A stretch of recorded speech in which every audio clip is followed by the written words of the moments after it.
Hey there, conscious creators, it's Peter here, back for another video. So in this video, I'm going to talk about my 3 most precious resources and how to just maximize them so that you can leverage them to your advantage. So before I start, the one resource that I'm not going to talk about in this video is health. And that's because health should just be a very obvious resource that we should all be aware of, like the importance of good health in that case.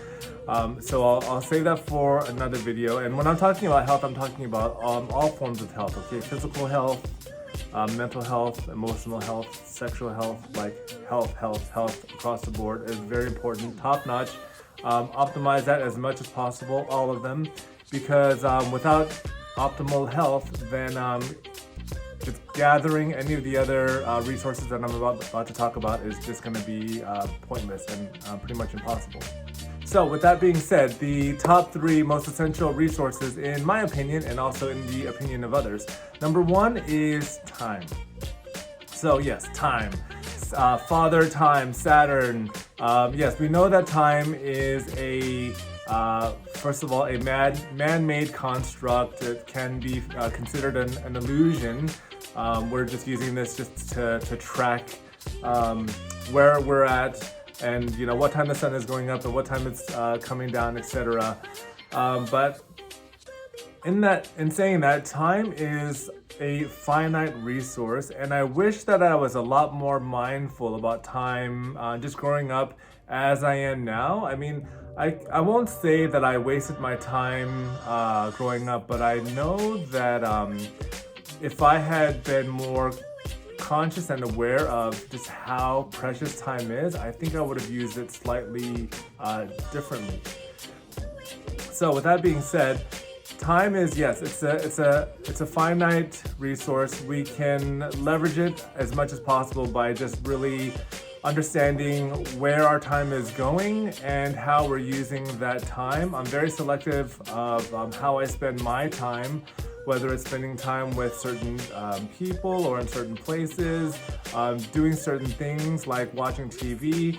What I like to do is basically think of what my hourly rate is and how I would charge that out to my most premier clients. And I'll take that rate and then I'll multiply that by whatever task or whatever, even just like piece of entertainment that I would venture into, and see what that comes out to. And so that's actually why I don't watch a whole lot of TV, things like Netflix, or I do love to go to the movies. Well, I did when they were open, but I do love to go out to movies and to nice dinners and things like that. But I'm very mindful of where else I do invest my time, because that time can be spent on a vast amount of things, particularly on creating things. So yeah, time is ultra precious to me, and I'm very mindful of how I use my time, and I hope that everybody can also be the same, especially if you are an entrepreneur and you're just getting started. Yeah, be mindful of how you're using your time. One of the ways, or 2 of the ways that I leverage time in general is by leveraging other people's time. So, going back again to the video about strengths and weaknesses, what I do is I just focus on my strength. Anything that is my weakness or something that I'm just not a fan of doing, I outsource and I delegate. I think 2 of the biggest, but even they're like the smallest tweaks that I made in my life, but turned out to be some of the most profound, for me anyway, was number 1, delegating my laundry service. And I know it sounds so basic, but I really loathed doing laundry.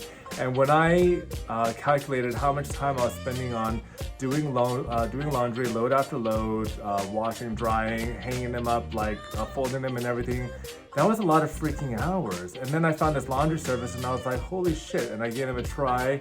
yeah, it was like hours saved per week, which is like super precious to me. Once again, I took my hourly rate, I multiplied that by how many hours I was saving, and I was like, yeah, it's a no-brainer. But you know, in saying that, some people really enjoy laundry, and they're just really passionate about just taking care of the clothes, which I truly appreciate, really, to be honest. Another hack that I used was just getting just food prep service. So when I calculated how much time I spent in, number one, just thinking about what I'm going to be cooking every single day for my meals. Breakfast. Breakfasts are pretty easy in my anyway, so I just handle that myself. But lunches and dinners every single day, and then of course going up to the grocery store here in Sydney where I live, it's just a freaking schlep up many hills to the grocery stores, and I can only get a few at a time, and then having to come back. Well, do all the grocery shopping, pick everything up, come back, wash them all up, prep it up, and then cook and then clean. I was calculating that and I was like, holy shit, that's a lot of freaking time. I think I ended up saving somewhere around 2 hours per day, at least on minimum, which is, like 40 to 60 hours saved per month. And again, I calculate that by my hourly rate, and I was like, what am I doing? And so now I get a food service order that comes in a box every single Sunday. Those are my meals for the week. I don't eat every single meal out of that food box, but I would say probably about maybe 80% of my meals, and then a couple I'll have out, or a couple I'll just eat something that I'll order something else in, just to mix it up a bit. But I mean, yeah, it's just a whole lot of savings there on time, and then I can have plenty of time to dedicate to other things. Okay, so in addition to time, my second most precious resource is energy. So yes, some of us know that everything is energy. I'm referring to energy in all forms. So number one is just the type of energy that I'm cultivating, like my chi energy and like my vitality.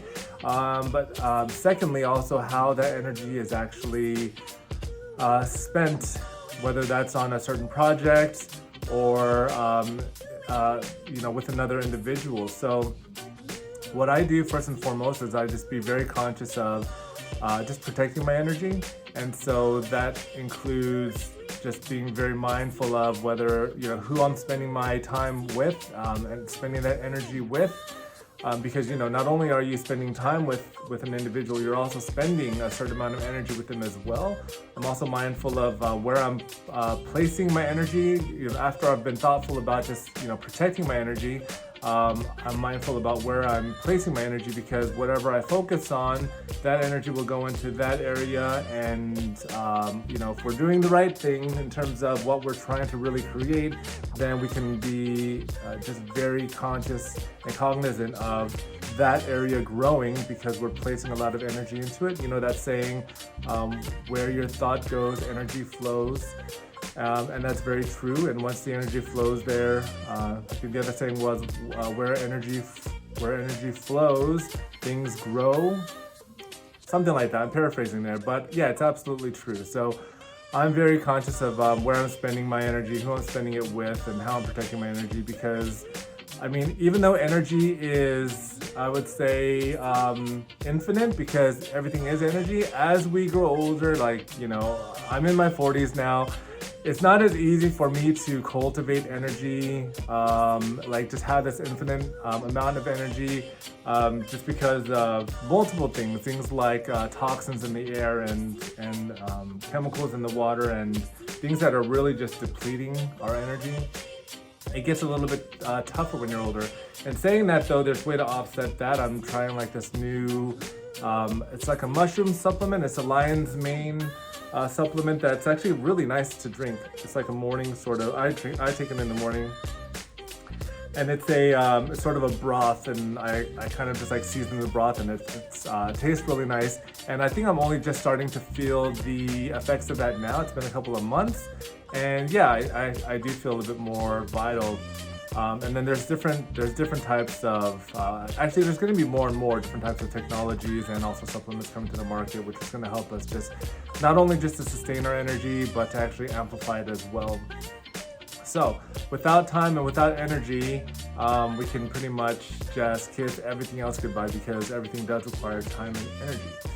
So, and now on to the third one. So the third one is it can be a bit of a controversial one. It can be taboo. I used to definitely have a negative connotation with it, but my perception has completely changed. So the third one is money.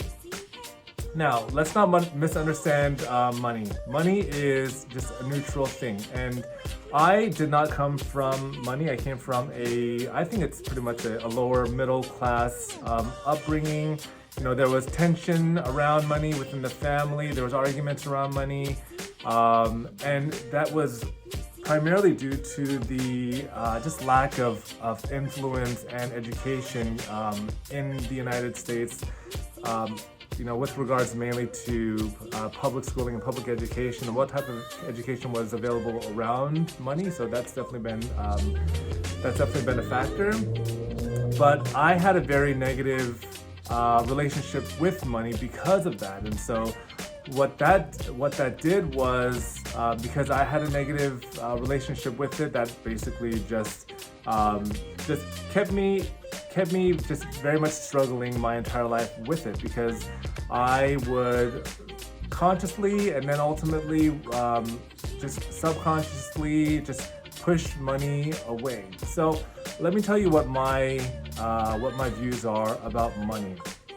Money to me is just a very neutral construct. So the reason why I place it as number 3 is because money is essentially, for me, a representation of your time, of your energy. After we've spent a good amount of time and energy cultivating and creating a certain thing, we've created that certain type of value. We then bring it out to the market or to whoever to exchange this piece of value that we've created for the equivalent of dollars that we would get back with it. So that's why, to me, these days, money is pretty important, because since I value time and energy so much, that's basically just been encapsulated into these things that we call dollars. So in saying that, yeah, and having a negative relationship with it, what that did was, yeah, it kept a lot of that away from me, because I would just ultimately not really be comfortable with money, because I remember I guess you would call them like just pretty much wounds, and the negative energy that it brought along for me at that time. I didn't want to have any of that in my life, but then at the same time, that did keep me struggling for a lot of it, way too long, until I finally set the intention to really understand money and to have a good relationship with money. And thankfully, this was due to just figures that I would see on YouTube who I did vibe with, who had good energy, who really did teach me to understand that we really need to have a good relationship with something like this. Otherwise, we're never really going to be able to grow any of it. So I'll probably do another video just to talk a little bit more about the importance of money and how to actually just cultivate more of that, and also just compound it. But I will leave off by saying that money is just a very misunderstood object and resource. It is neutral, just like something like fire or water is neutral. Like, you know, with fire we can cook our food or we can burn down a house. So it's only as good as a person is behind it. You know, like with water, for example, water is, as you know, we can use it to hydrate ourselves and to clean things, or we can use it to drown somebody. So it's really about the person that's behind this resource or this object that really just puts their energy into it. Money is basically an amplifier. It just, you know, it amplifies somebody's good intentions or their negative intentions. It really just amplifies who that person actually is. And so if you are a good person and you do want to help people, then you're going to want to just cultivate as much money as you can, because then you'll be able to have resources to be able to help people. You can't pour from an empty cup, and I used to do this way too many times for far too long when I was younger, trying to help others before I would help myself. And at the end of the day, everybody really just, we live in a commercial world, commercially driven world.